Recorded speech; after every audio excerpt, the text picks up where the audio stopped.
Estamos numa série, última mensagem da série O Poder da Visão, e hoje vamos falar acerca de olhar para o futuro em paz com o passado.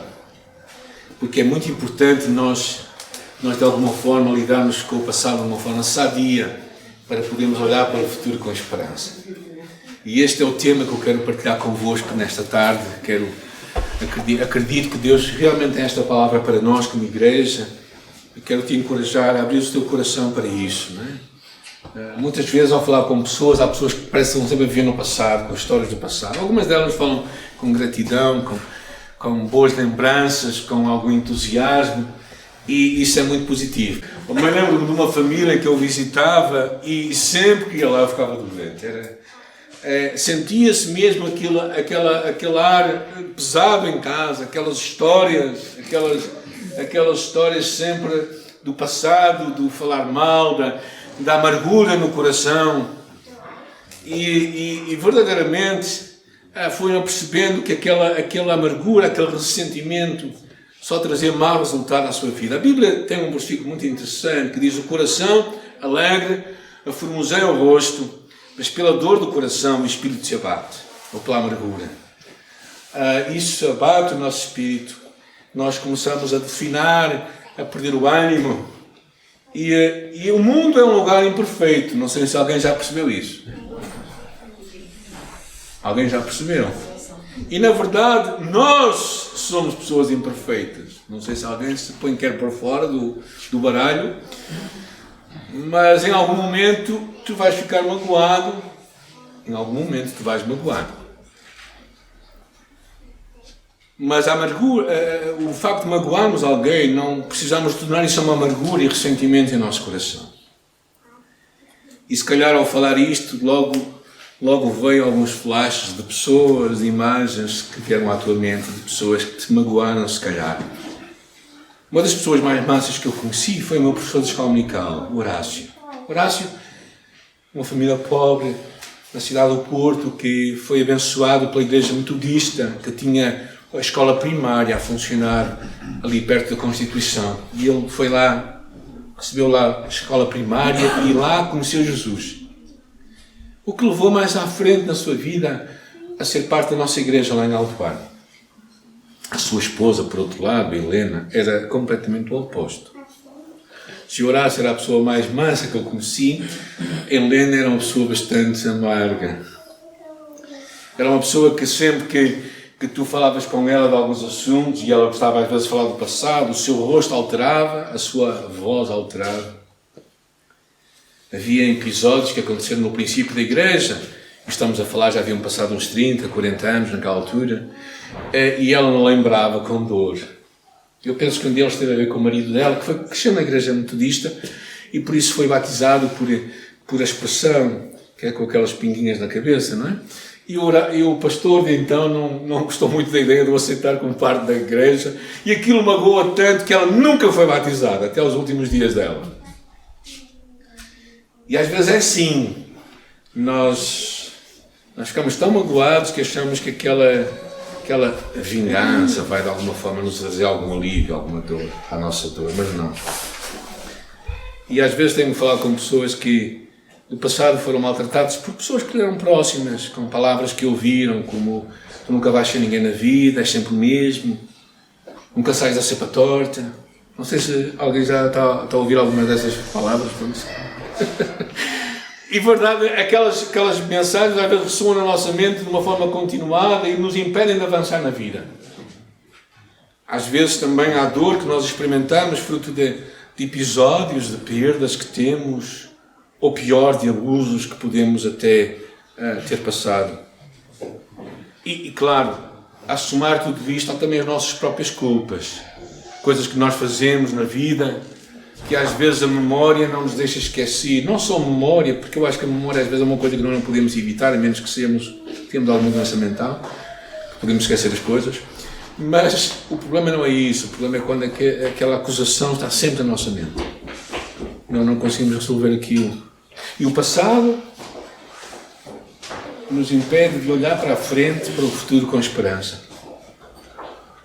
E quando ouvimos versículos como: Se alguém está em Cristo, nova criatura é, as coisas velhas já passaram, nós pensamos, isso é muito bonito, mas não é para mim. Ou quando ouvimos aquela palavra que diz em João capítulo 10, que diz, eu vim para que tenham vida e vida com abundância. Nós falamos da vida eterna, uma coisa assim um bocadinho...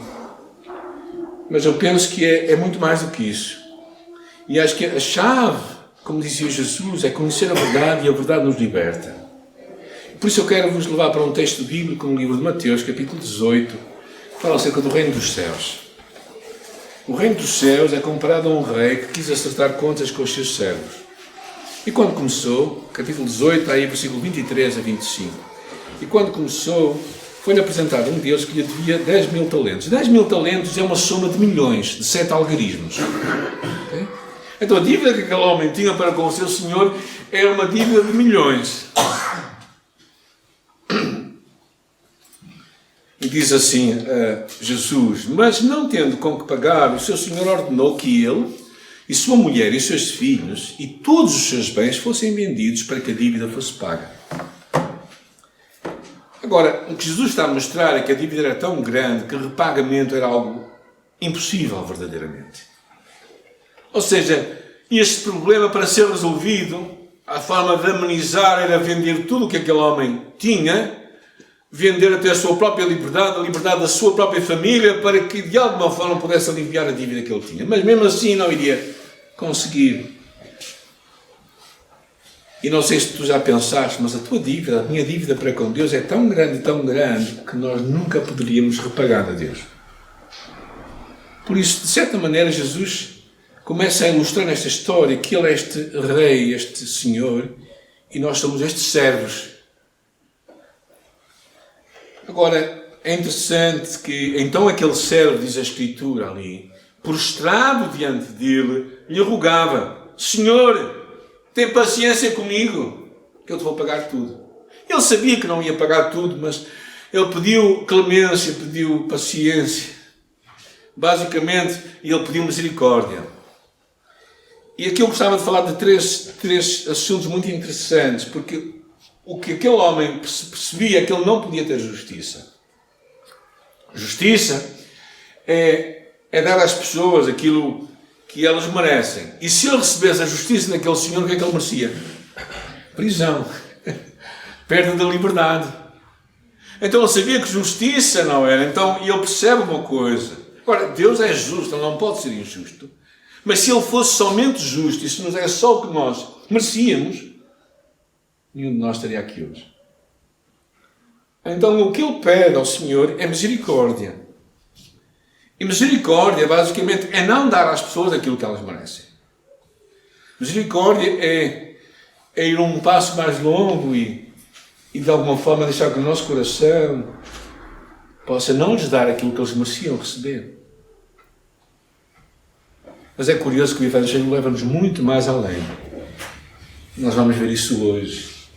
É que não é somente misericórdia que Deus dá, mas Ele nos dá uma outra coisa, que é a graça. Que é nos dar aquilo que nós não merecemos. Nós passamos de uma situação em que Ele não nos dá aquilo que nós merecemos, para Ele nos dar aquilo que nós não merecemos. É curioso que às vezes, e o Evangelho fala de graça recebestes, de graça dai. Sede misericordiosos como é misericordioso o vosso Pai Celestial.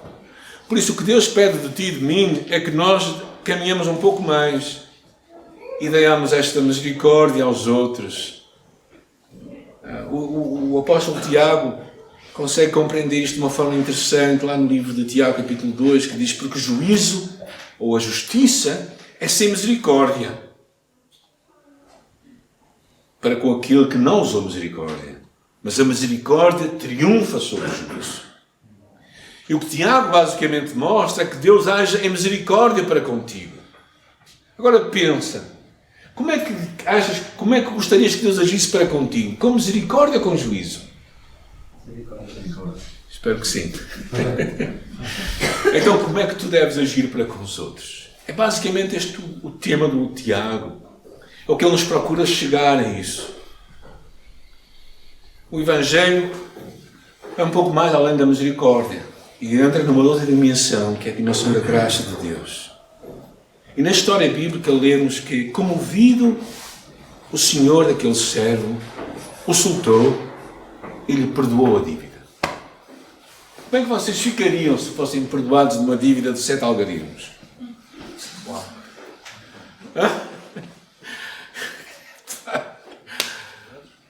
Agora, na história que Jesus conta, temos aí, ao sair, porém, aquele servo encontrou um dos seus conservos, que lhe devia 100 denários. 100 denários são 100 dias de trabalho, são 3 meses de trabalho. É dinheiro. Seria, vamos pôr aqui um número redondo, 2.000 euros, ou 3.000 euros. É dinheiro, ou não é? É dinheiro. Mas aquele homem agarrou e sufocava, dizendo: paga o que me deves. E então, caindo aos seus pés, o seu companheiro lhe suplicava: tem paciência comigo, eu estou a pagar tudo. Ele, porém, não quis, mas foi colocado na prisão até que a dívida fosse paga.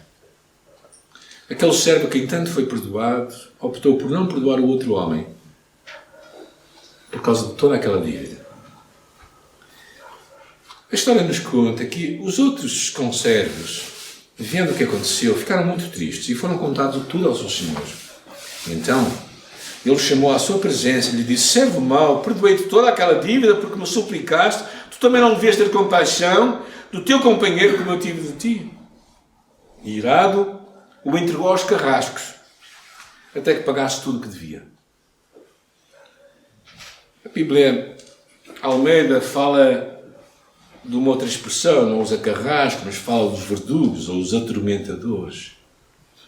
Ou seja, de alguma forma aquele homem sofreu um tipo de tormento espiritual porque ele não perdoou aos outros.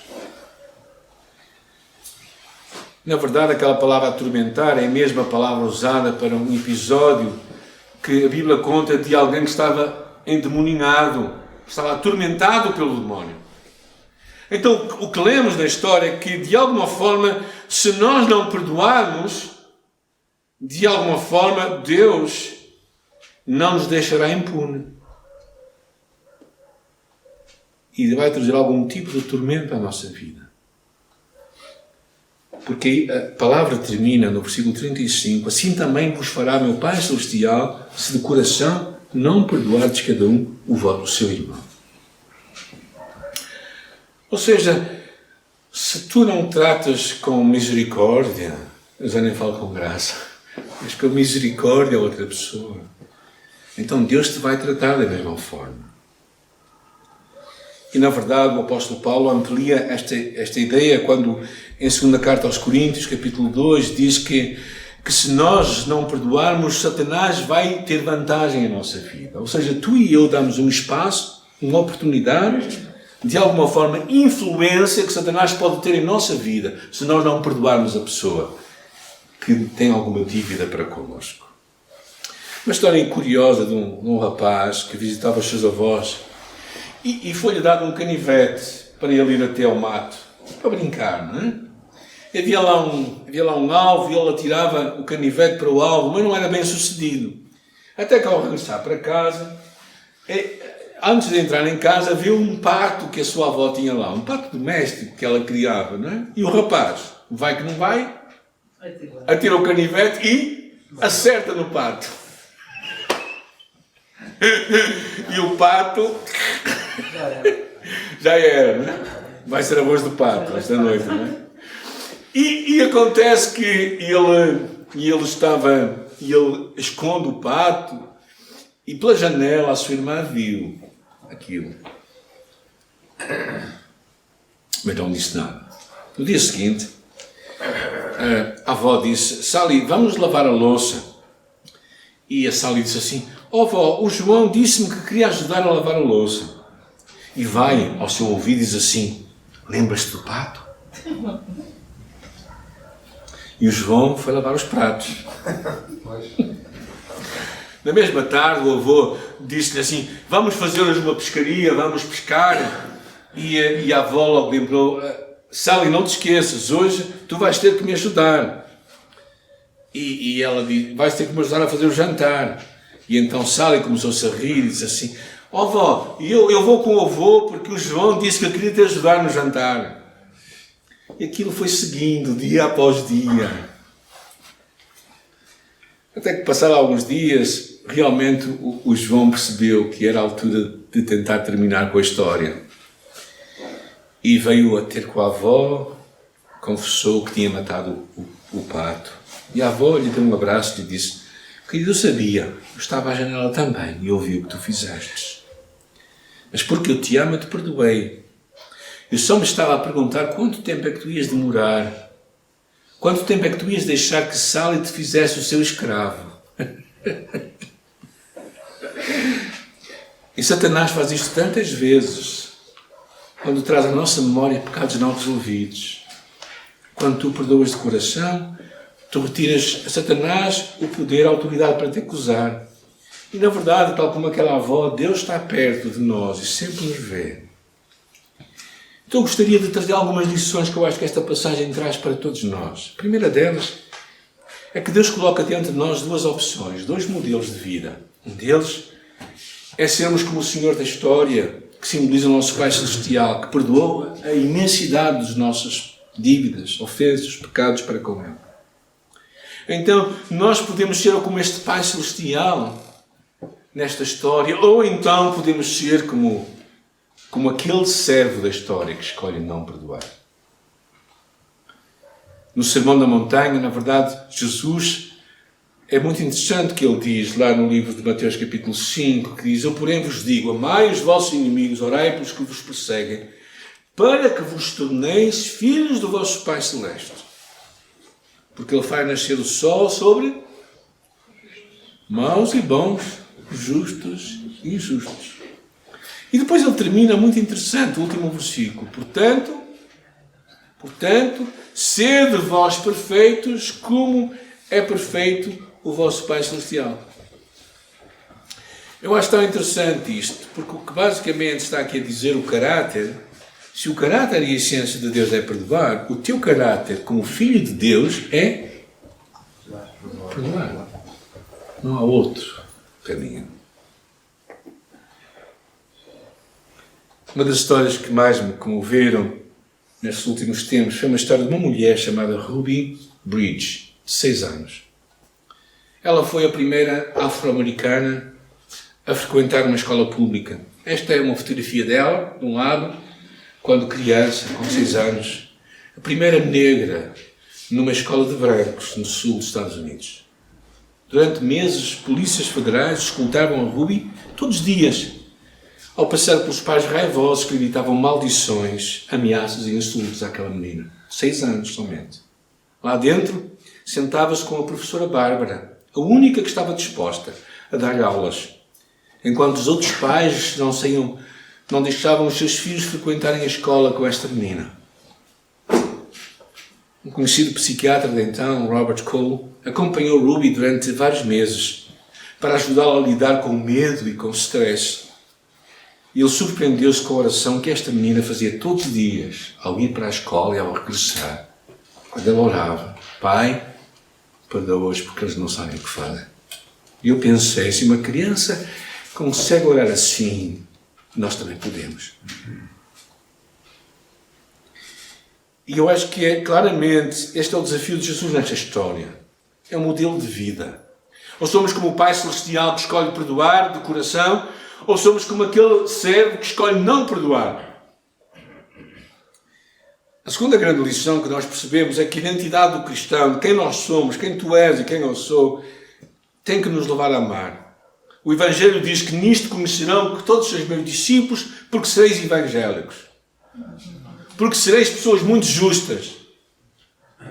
Porque sereis pessoas inculpáveis do vosso pecado, muito santas. O que é que fala aí? Porque sabereis amar. E realmente temos que perceber que amor não é um sentimento.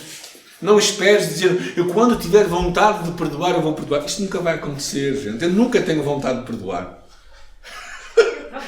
Porque a minha vontade é matar o pato.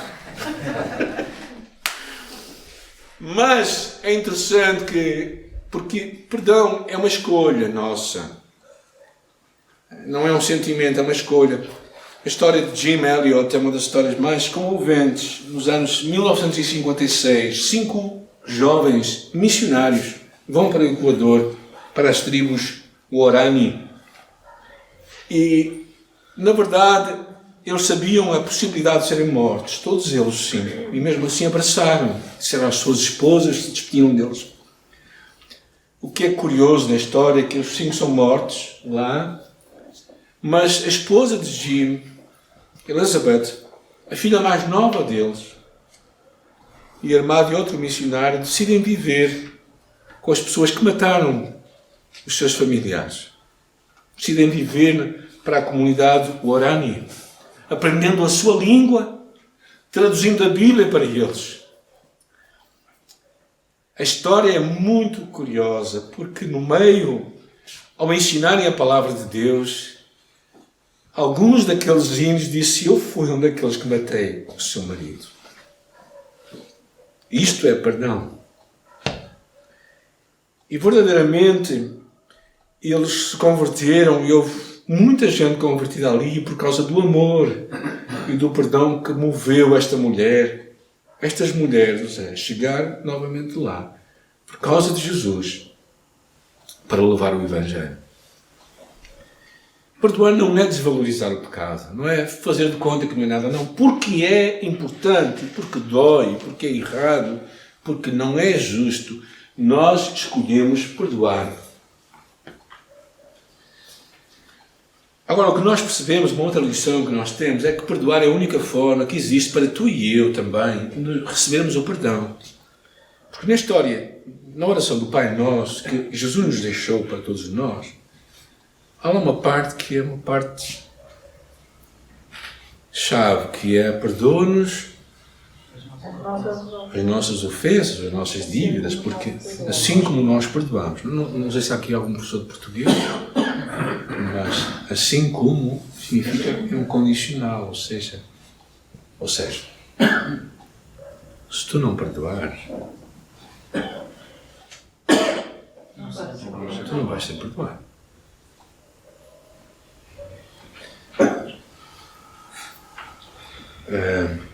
Eu não sei o que é que tu percebes disto, mas significa, e é muito grave, porque há muitos de nós, se calhar, vimos à igreja, louvamos a Deus, levantamos as mãos, achamos que somos muito santos, mas tu e eu não conseguimos liberar perdão aos outros.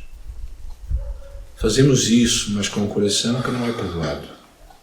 É curioso que até o próprio Evangelho, a própria carta do apóstolo Pedro, ele é muito forte quando fala com os homens, está bem? Homens e maridos, diz que muitas das nossas orações não são ouvidas porque nós não fazemos o que devemos fazer com as nossas esposas.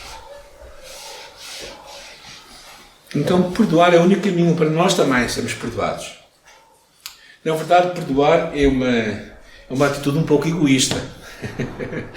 No sentido em que, se tu não perdoas, tu não és perdoado. Então, o que é que tu queres ser? Porque eu quero ser curado, eu tenho de perdoar. A última lição que eu acho que esta mensagem traz para nós foi muito tirada da história de um homem chamado José. Perdoar vai nos fazer prosperar e sermos candidatos às bênçãos de Deus. José é uma das figuras que eu mais acho impressionantes na história. Tem 2 grandes momentos, uma história do momento do menino mimado. Eu não tenho uma leitura muito romântica acerca de José quando ele é jovem, mas que era um menino mal educado, mal criado, e verdadeiramente o menino do paizinho, não é? Ele também não sabia esconder que ele era amado pelo pai mais do que os outros. Em vez de se calar e de ser um bocadinho crescido, ele gostava de se mostrar aos irmãos. Estão a ver como o pai gosta mais de mim do que de vocês? Mostrava as suas túnicas bonitas, mostrava de alguma forma que ele era o predileto do pai.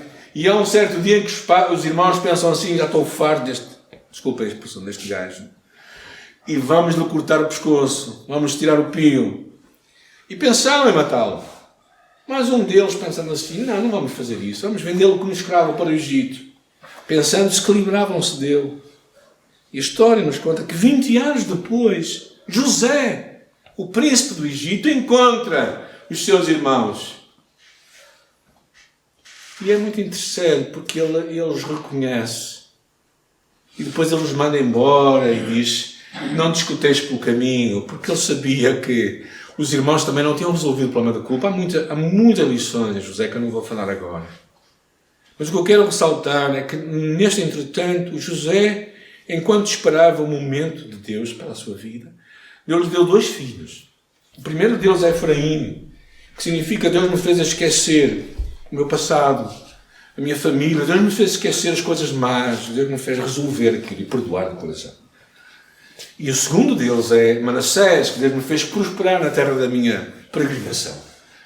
Ou seja, o perdão antecede a prosperidade. E se tu queres ser próspero, não estou a falar de dinheiro, estou a falar de prosperidade, quer dizer, vida com abundância, vida com propósito, vida com alegria, vida com sentido. Se tu queres ser próspero, tu tens que perdoar, tu tens que verdadeiramente resolver no teu coração coisas que pessoas fizeram. Na última, José percebe isso, e por isso é que ele é abençoado, eu acredito. É tão interessante a história de José, porque mesmo no final dos tempos, depois do seu pai regressar e deles fazerem tudo aquilo, ele abençoar os seus irmãos, mesmo quando o seu pai morre, os seus irmãos pensam: agora é que vai ser. Agora que o pai morreu, ele vai fazer justiça connosco. E José se apercebe disso.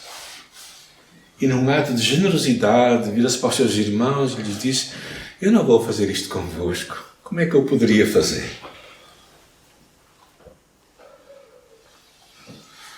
No livro Liderança Espiritual que eu falei a semana passada, ele diz assim: embora devamos valorizar o passado e tirar proveito dele, não deveríamos considerá-lo tão sagrado ao ponto de sacrificar o futuro por amor ao passado.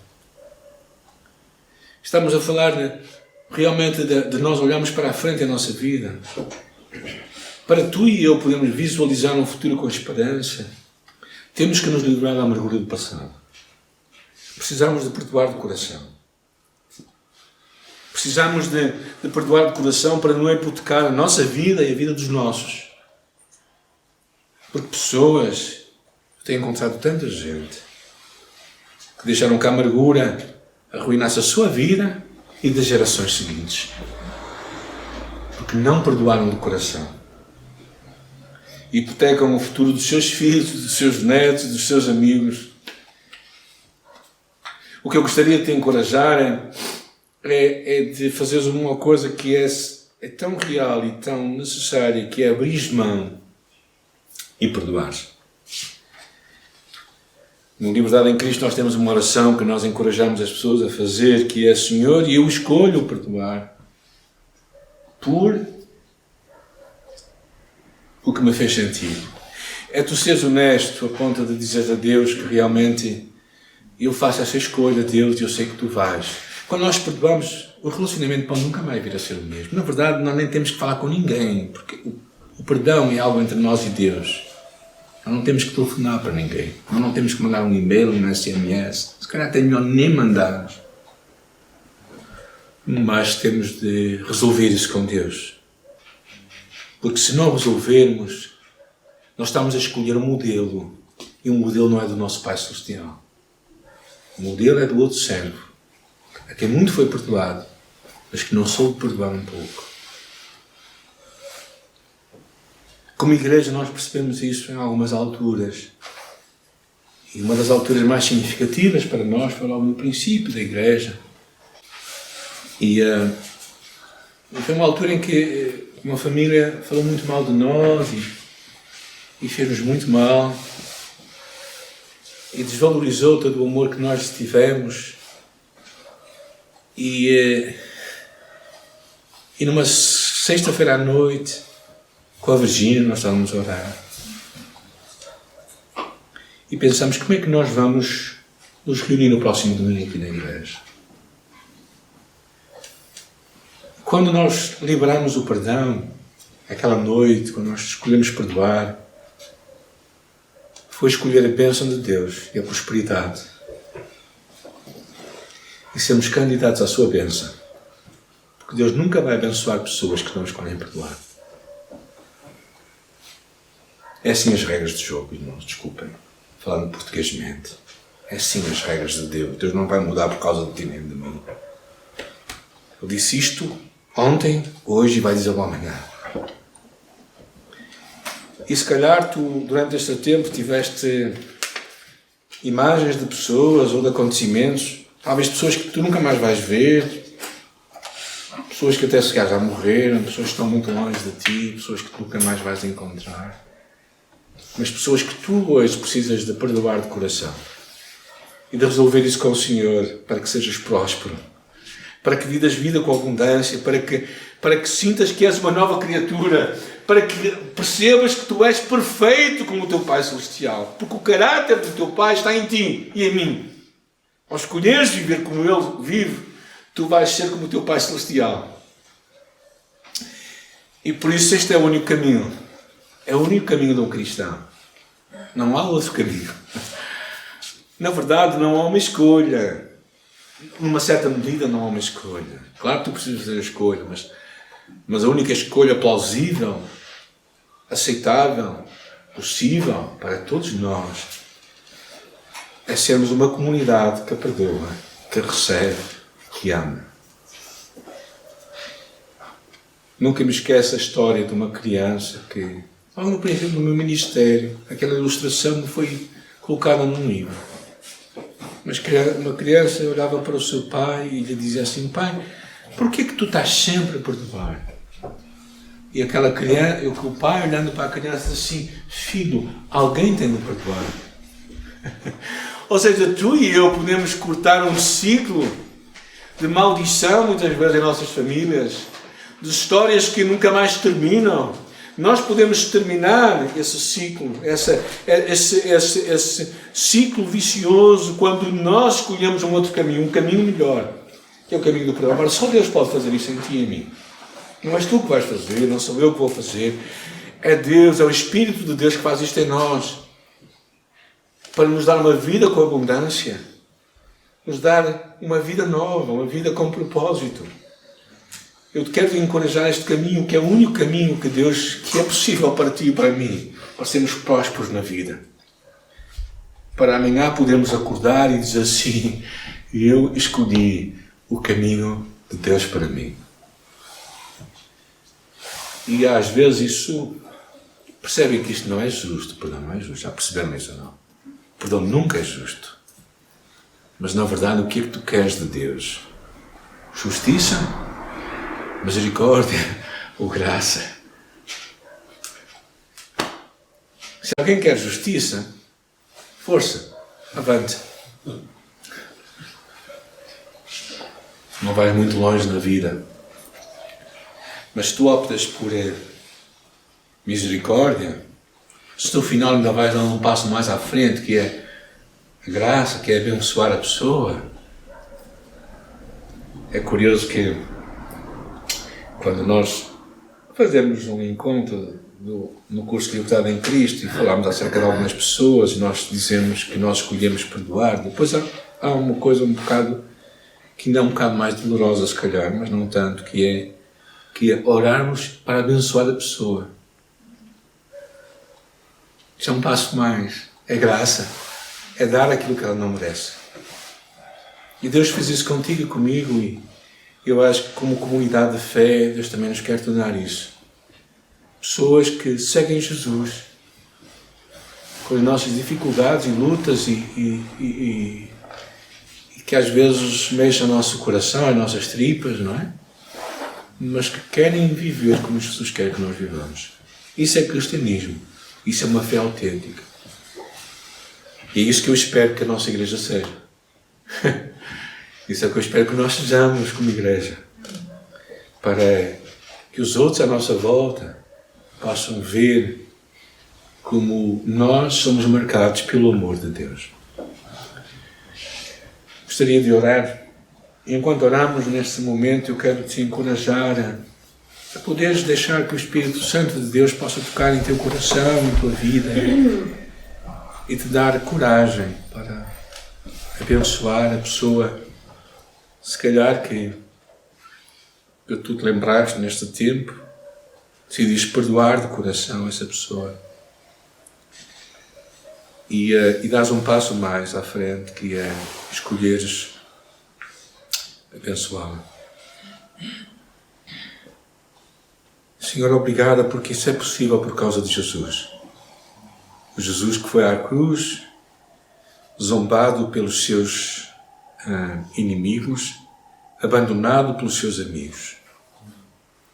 Que naquele lugar de vergonha, nu, despido, completamente abandonado por todos, até pelo Pai, conseguiu estender o seu amor e o seu perdão, olhando para aquela multidão e voltando-se para ti, dizendo: Pai, perdoa-os porque eles não sabem o que fazem. E na história da vida nós temos encontrado homens e mulheres que têm sido exemplo para nós. De uma forma diferente, mas também real, têm feito isto mesmo. Talvez os nossos familiares até mesmo, talvez pessoas que chegaram de perto a nós, conseguiram ser modelo para nós, Senhor. Permite que cada um de nós seja modelo para os outros também. Permite que cada um de nós consiga abraçar e amar e perdoar de coração, para que também possa ser perdoado por Ti. E por isso, Senhor, eu oro, Pai, que faças isto em cada um de nós, para que, através de nós, o mundo saiba quem Tu és e que percebam que nós somos perfeitos, como é perfeito o nosso Pai Celestial. Eu acho que isso é possível. É possível nós perdoarmos completamente de coração. Eu oro para que seja isso para a Tua glória e honra. Nós oramos agradecidos. Amém.